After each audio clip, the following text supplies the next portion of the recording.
Therefore, I would like to invite all the table leads, if they can come up to the front.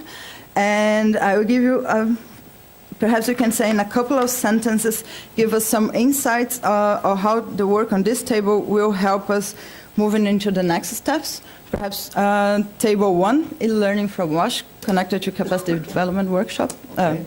At table 1, we will be looking at the new developments ongoing in e-learning and what they hold in store for us in the next few years. What are the formats, what are the tools that we can use to ratchet up capacity building worldwide in the sector? And we'll be presenting some of these new tools and linking that to target 6A, which is development support for capacity building. Yeah. Should I continue? Yeah. Okay. So my table, SCI-led table. So number 7. Okay. Sorry. So this table will look at resource recovery and how it contributes to multiple SDGs. But what we really want to discuss is how sanitation can help address climate change and resource scarcity. So actually we think that there is a global agenda on climate that we're not really addressing sanitation. So we want to explore those linkages. So we hope that we can discuss that at the table, and maybe and we think that resource recovery could be like the center of that discussion. But that we want to discuss with you, and one potential output in the future could be kind of a discussion paper on sanitation, climate, and resilience. Okay. Thank you. Thank you, Kim. Bella, table 3, WASH in schools. Yeah, we would like to speak about WASH in schools. WASH in schools is water, sanitation, and hygiene in schools. So that's including also water and hygiene and sanitation. And we would look into the newly, you knew that under the SDGs there's WASH in institutions now, and under WASH in institution we have WASH in schools and WASH in healthcare facilities and other institutions. And this has a special focus on WASH in schools, where clear indicators have already been formulated by a global task team, which was convened by the JMP.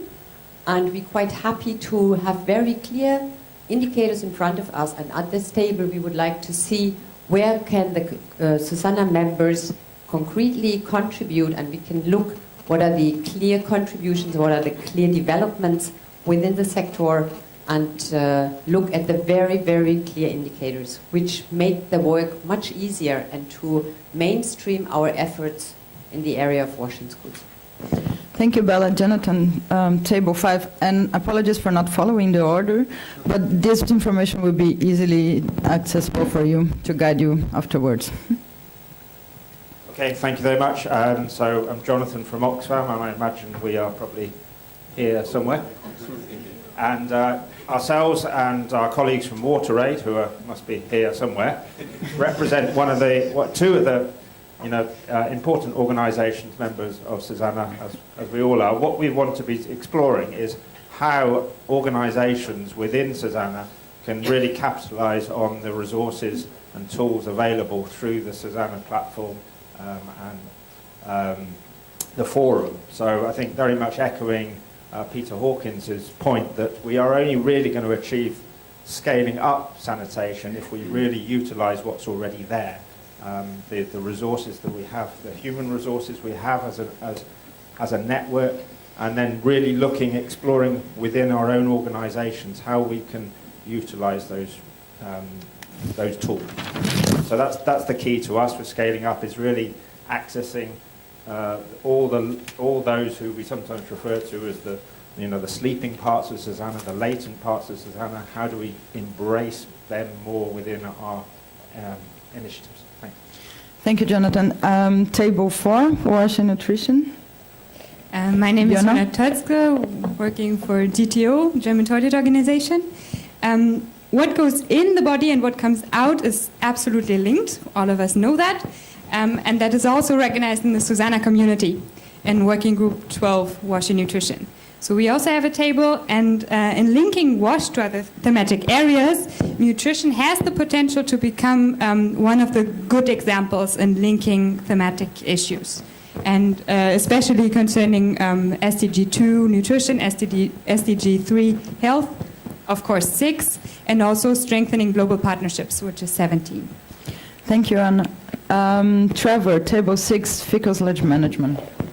Morning, everyone. The cities of the world are not getting fewer and not getting smaller. And the challenges in urban sanitation are only getting bigger every day as the world urbanizes.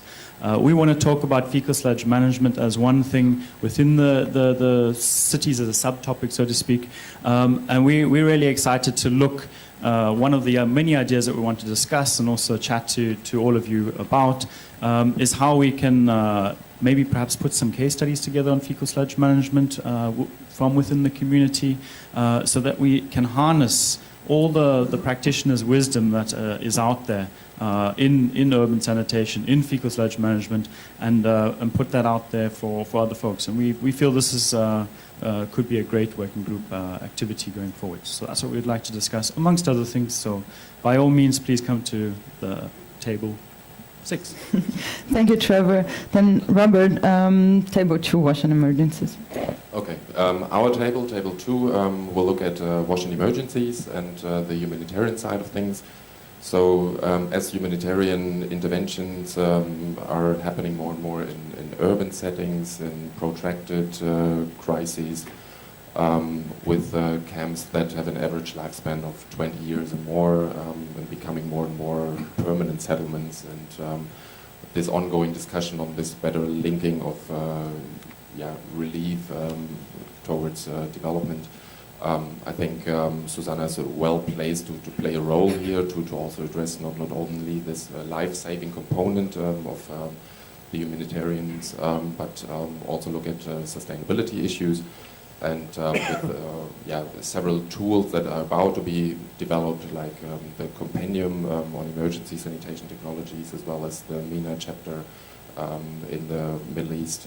I think we will expand the discussion around this. Thank you. Thank you, all working group leads. I think in the afternoon session we have plenty of the time to explore which potential directions this interlinkages and collaboration with other sectors can go.